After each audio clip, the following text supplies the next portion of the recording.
Palakpakan nga po natin ang ating music team at ang media team.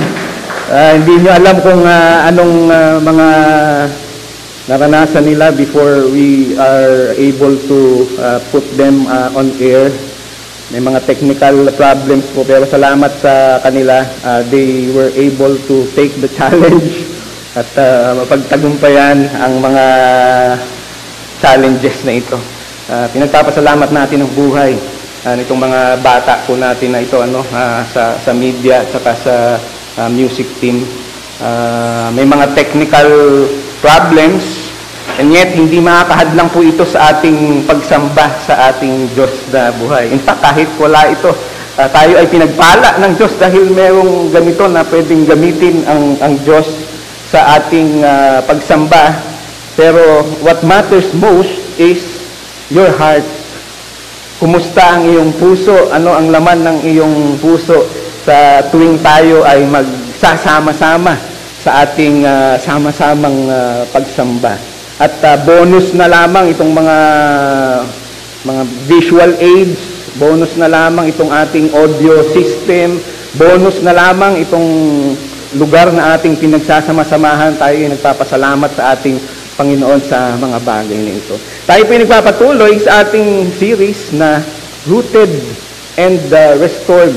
Sapagkat napakahalaga, ang kayamanan ngayon ay walang iba kundi yung ikaw ay maging nakaugat sa tamang pundasyon ng pagkakilala sa Diyos.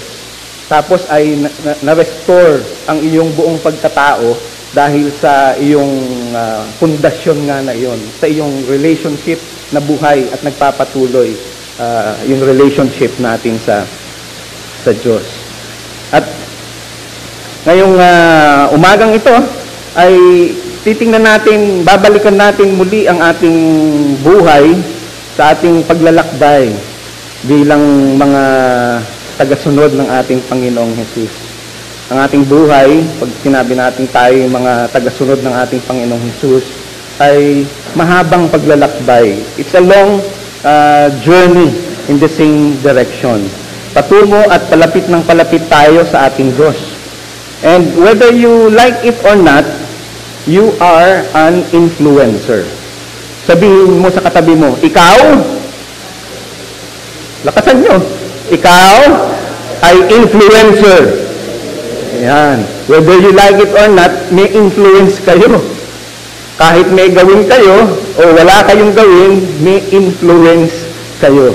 And speaking of influence, you can influence people to go closer or to come closer to Jesus or to go farther from Jesus. Yung influensya ninyo, pwedeng ma-influensyan yung iba na lumapit sa ating Panginoong Hesus o kaya ay lumayo sa ating Panginoong Hesus. Either way, meron kayong influence. At nakakatuwa na marami sa ating mga kapatid, hindi nila alam, unknowingly, sa pamagitan ng kanilang buhay, ay nai-encourage yung iba. Nai-influence nila na lalo pang lumapit sa ating Panginoong Hesus. What if your greatest impact is not in what you do, but in how deeply you stay? Paano kaya kung yung pinakamagandang impact ng buhay mo ay hindi yung sa ginagawa mo, kung hindi kung gaano ka kalalim sa ating Panginoong Hesus? Gaano kalalim ang iyong relationship sa ating Panginoong Hesus? That will make a difference, di po ba? Paano kung yung mabuting influence mo ay hindi sa dami ng ginagawa mo sa ministry o kung sa ano pa mang pinagkakaabalahan mo, kundi yung lalim at patuloy na relationship mo sa ating Panginoong Hesus. That will make the difference. Ang ating kultura sa ating panahon po ngayon ay sineselebrate yung mga taong talagang busy. Joining yung rat race na tinatawag natin. Sineselebrate yung achievement at yung nakikitang yung mga visible na mga sinasabi nilang successes. Ganon ang ating kultura, ganon ang ating panahon. Pero ang ating Panginoong Hesus ay inaanyayahan tayo na mas malalim, magkaroon ng mas malalim na pagtingin tungkol sa buhay. At ang gusto niyang makita natin ay yung kanyang invitation na tayo ay manatili. Yung abiding. Yung ating pananatili sa Kanya. Naalala ko yung salitang manatili na ito noong uso pa yung nung high school ako, may CAT, may ROTC, naging corps commander kasi ako, naka-march sila, naka-line sila dyan, tapos sisilipin kong gano'n, sisigaw ako, manatili! At pagka sinilip ko ulit silang gano'n, tinignan ko yung line nila, at okay naman, manatili! Remain! Sabihin, huwag silang gagalaw doon. At hindi sila aalis doon. Hindi sila gagalaw doon hanggat hindi sinasabi ng commander na gumalaw sila. Nananatili sila. Yun ang naiisip ko pagka nababasa ko itong hamon sa atin ng ating Panginoong Hesus na manatili. At ngayon ay titingnan natin kung paano yung pananatili na yan ay nagiging dahilan din ng paggaling natin. Paggaling ng ating kalooban, paggaling ng ating pagkatao. Kung paano yung pananatili na yan ay ginagamit ng Diyos. Hindi lang paggaling natin, kung hindi yung paggaling din ng ibang mga tao, yung mga nakakasama natin. Kaya ang ating pag-aaral ay pinamagatan natin na the healing power of abiding fruitfulness. Tayo'y manalangin, aming Panginoon. Salamat po sa inyo. Katibayan na kami ay pinagpapala ninyo, iniingatan, binibigyan ng aming mga pangangailangan ay narito kami ngayon, sama-sama kami, meron kaming kalayaan na pumunta dito sa lugar na ito upang kayo ay aming luwalhatiin, sambahin, pasalamatan, kilalanin sa aming mga buhay. Salamat sa lakas, sa kalusugan na pinagkakaloob ninyo sa amin. Tuwing dumarapo ang karamdaman, kami ay binibigyan ninyo ng kagalingan. Kaya nga't kami nakakapunta at sama-samang sumasamba sa inyo, sa aming kalakasan na kaloob ninyo, sa mga biyayang kaloob ninyo sa amin. Salamat po, aming Panginoon. Ang aming puso ay napupuno ng kagalakan, ng katiyakan na mahal ninyo nga kami. At anuman ang mangyari sa mundong ito, anumang pagsubok ang dumaan sa aming buhay, kami ay nakakatiyak na kami ay hawak ninyo sa inyong kamay. Pagpalain po ninyo ang mga sandali na ito, aming Panginoon, aming dalangin, mangusap po kayo sa puso ng bawat isa na nakakarinig ng inyong salita, nakakarinig ng tinig na ito, at patuloy na ang salita ninyo na matatanim sa bawat puso ng bawat isang nakikinig ay magbunga. Salamat po, aming Panginoon. Amen. Ibang-iba yung sinabi ng ating Panginoong Hesus tungkol sa tagumpay. Ibang-iba ang sinabi ng ating Panginoong Hesus tungkol sa wellness o sa kabutihan o kagalingan sa buhay ng buong pagkatao. At iniisip ng marami na kung magiging fruitful o mabunga ang isang tao ay iba ang makikita nila. Lalo na sa panahon natin ngayon, pag nakita nila yung buhay ng isang tao, they judge whether mabunga ba itong tao na ito o hindi. Pero ibang-iba ang sinabi ng ating Panginoong Hesus. Sa John 15, I am the vine, you are the branches. If you remain in me and I in you, you will bear much fruit. Apart from me, you can do nothing.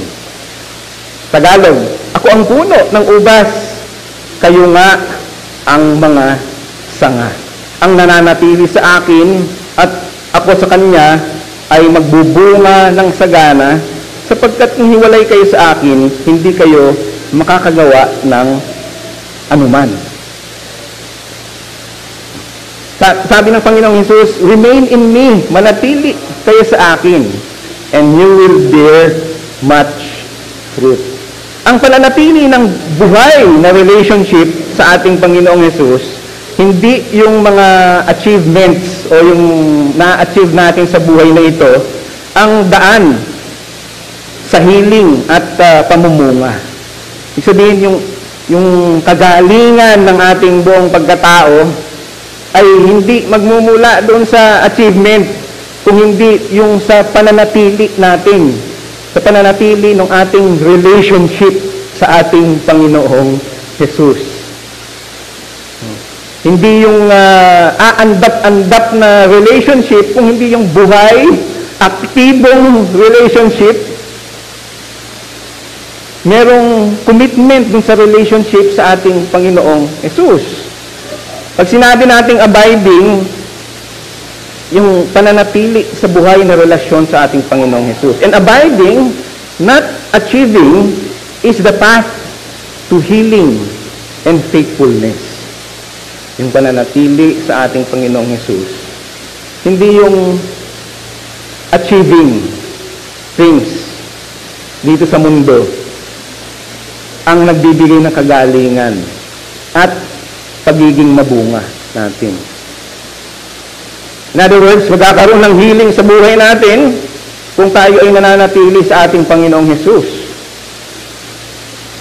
At magbubunga din tayo, magiging mabunga tayo kung tayo mananatili sa ating Panginoon. Ang fruitfulness po is not performance. It is presence. Yung pagiging mabunga, hindi siya performance. Dami ng ginagawa mo sa ministry. Kung may ginagawa ka sa ministry, ay ganito yung ginagawa ko po sa ministry, pastor. 1, 2, 3, 4 ang aking ginagawa sa ministry. Hindi yung sa dami ng ginagawa mo sa ministry. Kung hindi yung presence mo sa ating Panginoong Jesus. Maaaring marami kang ministry, pero hindi ka nananatili doon sa presence ng ating Panginoong Jesus. Napakaganda na while you are in consistent relationship, strong, active, living relationship with the Lord Jesus Christ, you are doing ministry. Napakaganda po noon. So, ibig sabihin lang, unang-una sa lahat, bago yung ministry, bago yung paglilingkod mo, ay yung pananatili mo sa ating Panginoong Jesus. So, maaring ang dami-dami mong ministry. Or, maaring wala kang ministry. Kasi in the first place, ay hindi matatag, hindi lumalago, hindi matibay ang iyong koneksyon, ang iyong relasyon sa Diyos. You know what I mean? Naiintindihan niyo po niyo yung ibig ko sabihin. Ano? May mga relationship tayo, boyfriend, girlfriend, yung mag-asawa, may relationship, yung father sa kanyang anak, mother sa kanyang anak, anak sa kanyang magulang, those are relationships. At alam natin kung paano nagiging matibay ang mga relationships. Paano napuputol din yung may mga nasisira din, nagkakaroon ng ngalamat ang mga relationships. Di po ba? At alam, you know what I mean. At yung presence na iyon ang sinasabi natin, yung relationship natin, yung relasyon, specifically yung ating relasyon sa ating Diyos na sinasamba. Buhay ba? Active ba? Nagpapatuloy ba? O kung kailan lang natin siya maalala, kumbaga sa isang libro, footnote lang yung Diyos. Hindi siya yung main text ng ating buhay. O kapag may extra, extra lakas, extra time, extra kung ano-ano pa, at saka ko lang maaalala yung Diyos. Naka-footnote lang yung Diyos. Hindi ganoon. Ang active, strong, continuing na relationship ay siya talaga yung una. Yung presence niya ang una sa ating buhay. At ang kasama natin sa lahat ng ating ginagawa, even sa ministry na ginagawa natin. No? Kaya nga, yung mga taong patuloy na nagiging matatag ang relationship sa ating Diyos, kahit anong pagsubok pa, kahit pagsubok pa sa ministry, ay nagpapatuloy. No? Matatag, matibay. So, dahil sa presence ng Panginoon sa ating buhay. Naalala niyo si Mary at si Martha nung bumisita ang Panginoong Hesus at ang mga alagad sa bahay ni Mary at saka ni Martha, naging aligaga na si Martha doon sa kusina at sabi gano'n, would you not care about Mary? Si Mary kasi nakaupo lang doon sa may paanan ng ating Panginoong Hesus. Siya aligagang-aligaga sa paghanda ng makakain nila. Ihahanda sa mga bisita niya si Jesus at ang kanyang mga kasama. Pero makita natin doon na mas pinarangalan itong si Mary na nakaupo doon at nakikinig sa ating Panginoong Jesus. Pagkat mahalaga nga yung presence ng Panginoong Jesus, hindi yung ginagawa. Pagkat mahalaga yung ginagawa ni Martha, naghahanda siya ng merienda ng mga bisita niya, higit na mahalaga yung presence ni Mary sa ating Panginoong Jesus. Kaya hindi nga raw aalisin sa kanya yung bagay na yun. Jesus did not say, nung sinabi ng Panginoong Jesus, I'm the vine, you are the branches, if you remain in me, hindi sinabi ng Panginoong Jesus na if you achieve or go achieve. Ang sabi niya, remain in me. No, if you remain in me. Fruit is not achieved. Yung bunga po ay hindi ina-achieve, yun ay tinatanggap. Sa loob ng bahay, hindi sa loob ng bahay, sa bakuran meron pong aratilis. Puno ng aratilis sa amin. May mga panahon pag matinding sikat ng araw, napansin ko, ang daming mga hinog na bunga ng aratilis. Yung kasi ay nakakapag-produce sila ng pagkain ng halaman. Kaya nakakaroon ng maraming hinog na bunga ng aratilis. So, thinking along this line, yung bunga, halimbawa yung ubas, ay tinatanggap lang niya yung mga sustansya na galing sa lupa, galing sa photosynthesis, pag may araw, kaya siya nagkakaroon ng masarap na ubas, masarap na bunga. No? Nananatili lang siya, nakakabit doon sa puno. Kaya nagkakaroon ng ganoong bunga. It's not achieved, it's received. Tinatanggap lang nung bunga na yun, yung lahat ng sustansya, yung kailangan para maging masarap siyang ubas.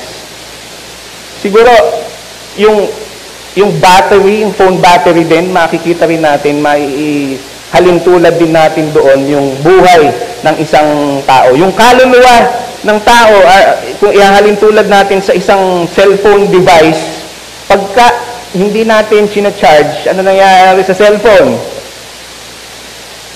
Nauubusan ng battery.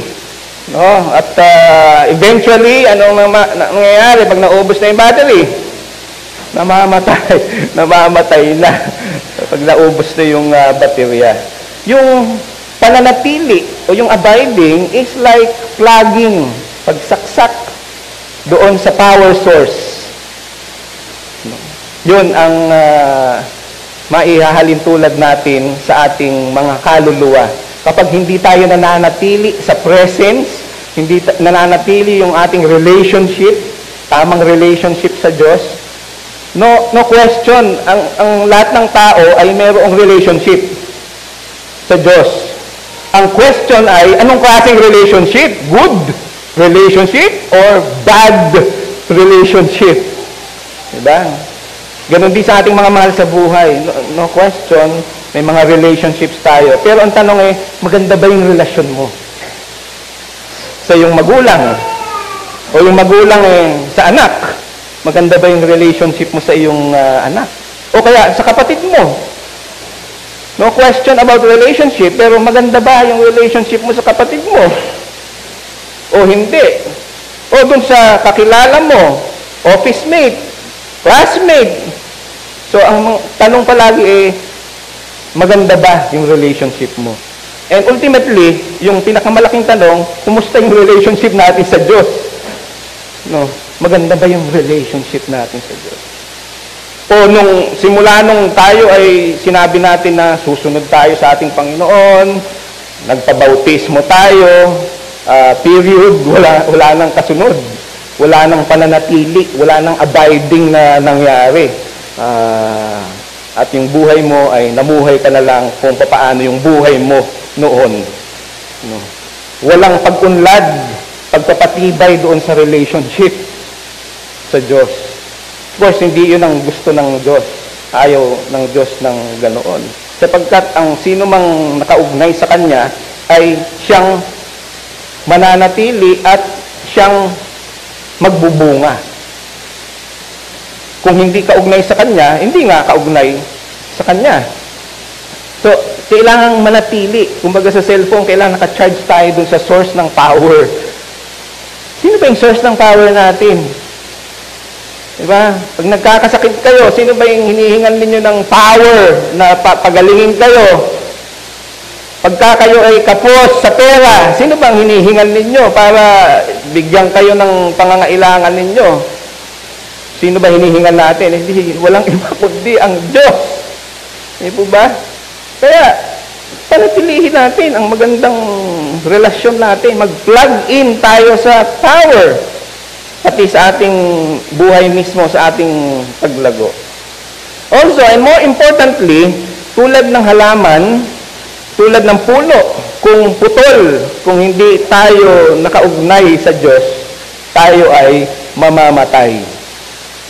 Or figuratively, mamamatay tayo dahil kung hindi nga tayo nakaugnay doon sa puno. Contrast natin yung busyness o yung hustle and bustle of this life. When you're trying harder, busy ka lang, dami mo lang ginagawa, dami mo lang pinagkakabalahan.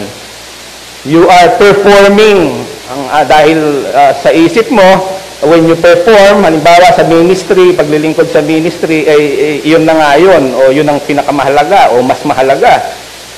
And of course, kung ganito ang isipan mo, burn out ang kakalabasan. Sa huli, mababurn out ka. Kasi hindi ka nagsimula doon sa tamang pananatili sa Diyos.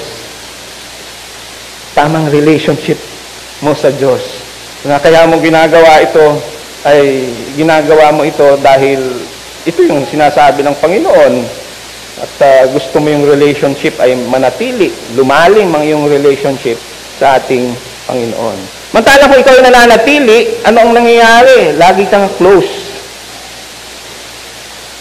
Close ka sa ating Panginoon. Hindi lang close, kasi ang banal na Espiritu yung naanaan sa atin. Sa ating buhay, bilang mga nananalig sa Kanya. Tapos tayo ay laging kumukonect. Kumukonect tayo sa Diyos.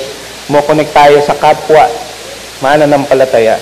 At naglilingkod dun sa mga wala pang personal na pagkakilala sa Diyos. At along the way, napapanibago. Alam niyo ba? Napapanibago yung lakas. Doon nanggagaling ngayon yung kagalingan. Kung meron kayong karamdaman, physical, emotional, minsan maraming gumugulo sa isipan din. No? Minsan psychological yung karamdaman, nare-renew kapag kayo ay nananatili sa ating Panginoon. Nanalangin, nagbubulay-bulay ng kanyang salita, nakikipag-discussion, nakikipagpalitan ng kaisipan sa kapwa mananampalataya, at inaalal ang buhay, yung pagkilos ng Diyos ayon sa kanyang salita. So kung busy ka lang, kahit sa ministry, o sa ibang mga bagay, yan ang mangyayari. You will try harder, you will perform, and later you will burn out.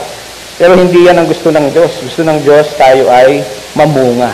At mangyayari lamang yun kung tayo ay mananatili sa Kanya. The fruit of the Spirit, ang sabi sa Galatians 5:22, ay love, joy, peace, patience, kindness, goodness, faithfulness. Ano pa? Gentleness and self-control. Ang katunayan, ang evidence ng pagiging mabunga, mga kapatid, ay ang bunga ng Espiritu na yan. Balikan natin. Sabi, love, joy, peace, patience, kindness, goodness, faithfulness. Kung nakukultivate natin ang mga bagay na ito sa ating buhay, ibig sabihin tayo ay nagiging mabunga. So, tanungin natin ating mga sarili, meron ba tayong ganitong bunga sa buhay natin? Love, joy, peace, patience, kindness, goodness, faithfulness. Nung nagkakaroon lang tayo ng technical problem, talaga sabi ko, Lord, give me patience. Actually, last Sunday pa, siguro hindi maayos yung nabiling plug, kaya nagkaroon tayo ng problem sa audio, ay tinetest yung patience ko. At hindi lang sa ganitong paraan tinetest ang patience. Sa maraming pagkakataon sa buhay natin, natetest ang ating patience. Natetest din ang ating love. No? At iba pang mga katangian na ito. Ang pagiging mabunga, mga kapatid, ay makikita natin dito sa sinasabi na ito sa Galatians 5:22 and 23. No? Pati gentleness and self-control. Minsan sa daming challenges ng buhay, nawawalan na yung ating gentleness. Minsan nami-miss na natin na maging gentle. At nawawala na yung gentleness. At saka yung ating self-control. So patuloy tayong gustong lumago. Gusto ng Panginoon na tayo lumago sa mga areas na yan. And these are not accomplishments. Ito, mga kapatid, ay sign ng inner transformation. Ito ay tanda na may binabago yung Diyos sa ating buhay, sa ating kalooban. Meron akong, may mga kapatid tayo na nakaka-encourage talaga. Quietly, hindi nila alam na i-encourage ang iba na mga mananampalataya. They're doing, halimbawa ay yung pagsasaayos nitong ating lugar, paglilinis, no? Yung iba nag-a-arrange lang ng upuan, yung iba nagdi-distribute lang ng program natin, yung iba sinasalubong yung mga bisita sa labas, at yung ibang mga bagay na behind the scenes, hindi natin nakikita na ginagawa nila out of their love sa ating Panginoon at sa bawat isa rin sa atin. Dahil kung wala rin naman yung bawat isang nag-iisip ng ganito, wala rin tayong ganitong pagsamba na pinagtutulong-tulungan natin, na ma-experience ng bawat isa. So, salamat sa Panginoon. Minsan may kapatid tayo na nag-aayos lamang ng mga kortina dito, naglilinis doon naghuhugas ng plato, pagka tayo ay sama-samang nagkakaroon ng kakain tayo dito ng salo-salo at marami pang iba. Hindi nila alam na yung ganong ginagawa nila ay encouragement. Nakaka-encourage. In fact, yung presence nyo lang ngayon, tingnan nyo yung katabi nyo. Tapikin nyo sa balikat. Ikaw ay isang encouragement. Yung makikita lang kayo, yung presence lang ninyo, tingnan mo itong kapatid ko na ito sa Panginoon. Ang daming pinagdadaanan sa buhay. Pero, hindi ko pa nakitang sa kabila ng hirap ng buhay ay maa-absent o mawawala dito sa sama-samang pagsamba natin.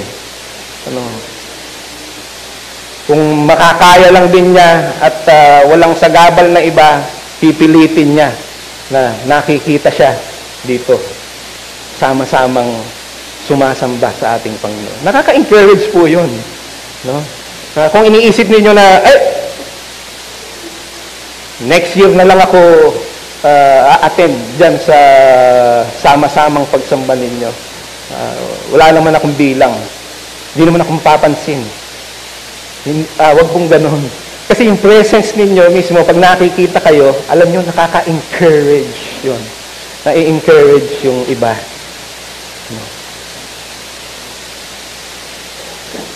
At nakikita yung bunga rin ng ating buhay, bunga ng Espiritu sa ating buhay.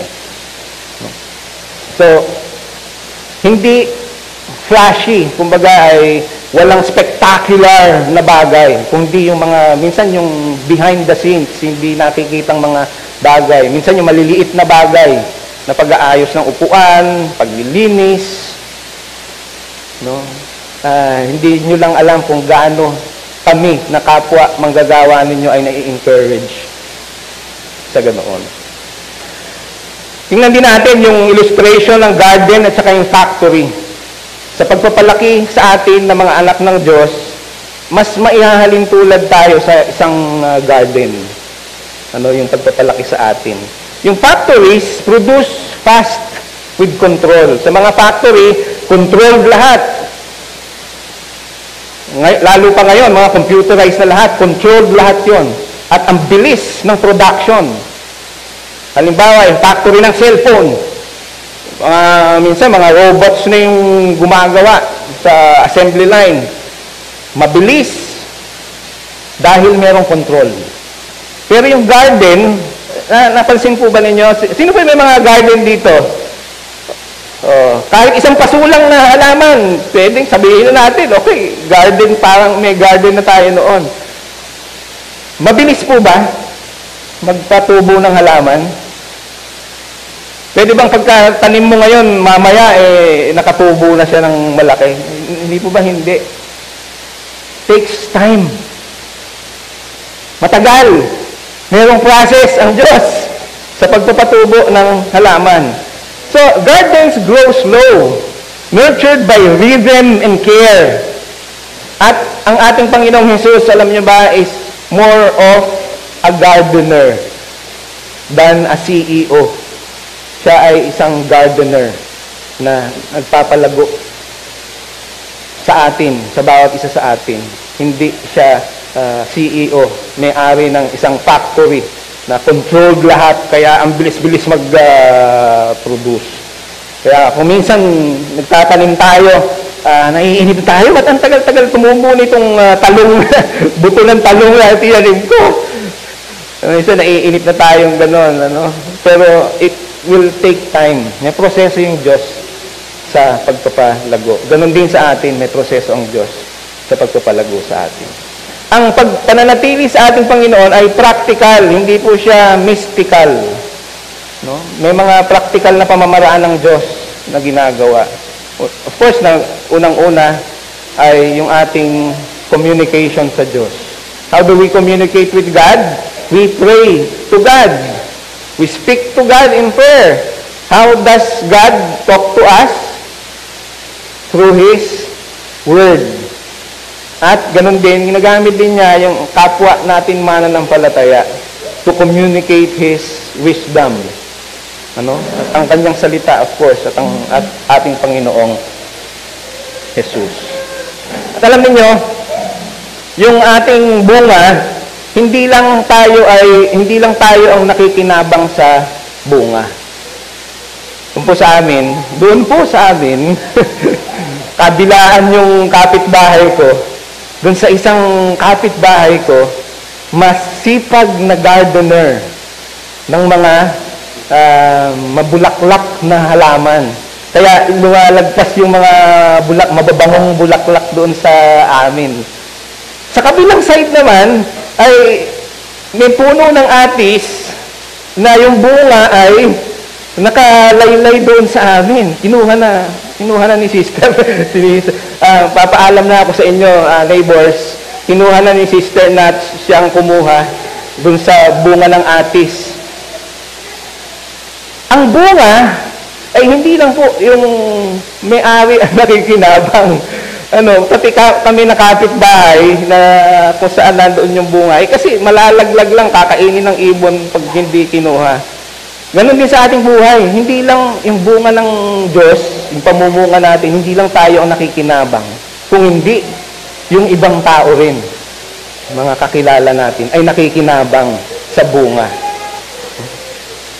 Imagine ninyo kung yung kakilala ninyo napakaikli ng pasensya, tapos lagi kayong gumagawa ng kapalpakan sa buhay. Ewan ko na lang kung anong mangyayari at ma-experience ninyo. So, hindi lang tayo ang nakikinabang sa bunga. At muli, sa ating pagwawakas mga kapatid, gusto kong sabihin sa atin na ang paggaling natin sa ating buhay ay nangyayari sa pananatili natin sa ating Panginoon. Gusto niyo po bang kayo ay gumaling physically, emotionally, and psychologically? Mangyayari lang po yung totoong paggaling na ito kung tayo ay mananatili sa ating Panginoon. Nang sabi ng ating Panginoon, if you remain in me and I in you, you will bear much fruit. Hindi lang sinabing fruit, you will bear fruit. Ang sabi pa, much fruit. Apart from me, you can do nothing. Kung kayo ay hiwalay sa akin, ay wala kayong magagawa. Diba? So, yung fruitfulness ay namumunga rin ng kagalingan sa ating buhay. At mangyayari lamang yung pagiging mabunga, mangyayari lamang din yung healing o yung kagalingan kung tayo ay mananatili sa ating Panginoon. So sa ilang sandali, sa ating pagwawakas po, tingnan natin ang ating mga buhay. Kumusta ang aking buhay? Kumusta ang ating buhay? Kumusta ang ating relationship sa Diyos? Paano ninyo nurture? Paano nyo pinapalago, pinapatibay ang inyong relasyon sa ating Panginoong Jesus? Kung ililista ninyo ang inyong mga ginagawa sa buong maghapon, may makikita ba doon na ginagawa kayo para maging matibay ang inyong communication line sa Diyos at makita ang inyong pananatili sa Diyos? Sa ilang sandali po ng ating pananahimik, ito po yung ating isipin at lagi nating tandaan. Tandaan natin na yung fruitfulness is what happens when your healing becomes someone else's nourishment. Yung pagiging mabunga, nangyayari po ito kung yung kagalingan natin, yung bunga ng Espiritu na nakikita sa ating buhay ay nagiging pagpapala din naman sa iba.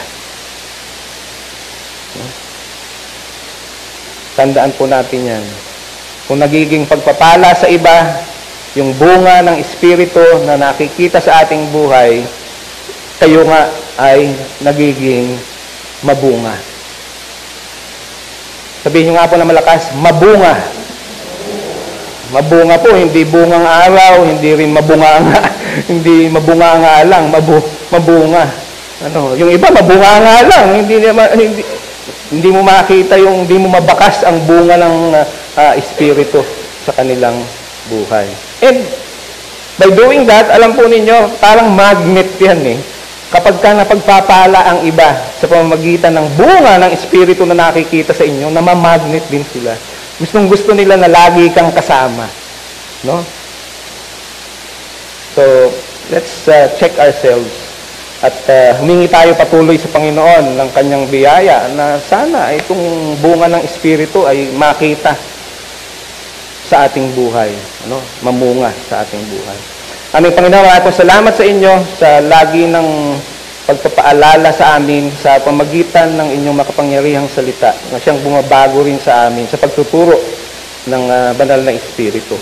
Salamat po sa biyaya ninyo, sa pagtutuwid ninyo, tuwing kami nagkakasala, sa tuwing kami nagkakamali, sa pagpapakita ninyo sa amin by convicting us of our errors, our sins. Salamat sa laging bukas palad, Panginoon, na kami ay inyong tinatanggap dahil kami ay inyong minamahal at ang gusto ninyo sa amin ay maging maayos kami, gumaling kami sa lahat ng karamdaman, sa kalooban, sa isipan, sa aming buong pagkatao. Kung hindi man physical na healing, Panginoon, ang nais ninyo ay mga bagay na mabuti para sa amin. Maraming pong salamat, aming Panginoon, sa inyong kapangyarihan na patuloy na dumadaloy at pinapadaloy po ninyo sa inyong salita, sa banal na Espiritu, sa aming Panginoong Hesukristo na patuloy na gumagawa sa buhay ng bawat isa. Tulungan po ninyo kami, aming Panginoon, na gawing matatag at matibay ang aming communication line sa inyo. At kami ay patuloy na mabiyayaan ng kapangyarihan po ninyo na patuloy na siyang nagbibigay sa amin ng lakas, ng motivation, ng inspirasyon, at nagpapabunga sa bawat isa sa amin sa pamamagitan ng banal na Espiritu rin na kumikilos sa aming buhay. Salamat po, pagpalain, pagalingin, nawa ang mga kapatid na mayroong mga mabibigat na dalahin sa kalooban, may mga gumugulo sa isipan, may mga takot, pangamba. Salamat aming Panginoon at kayo ang pinagmumulan ng karunungan, kayo ang pinagmumulan ng maraming mga katiyakan sa buhay na ito. Bagamat maraming mga tanong kami na hindi nasasagot, salamat kami ay makakaasa na kayo na aming Diyos ang may hawak sa aming buhay. Salamat po. Purihin ka aming Panginoon. Amen. Magandang umaga po sa ating lahat.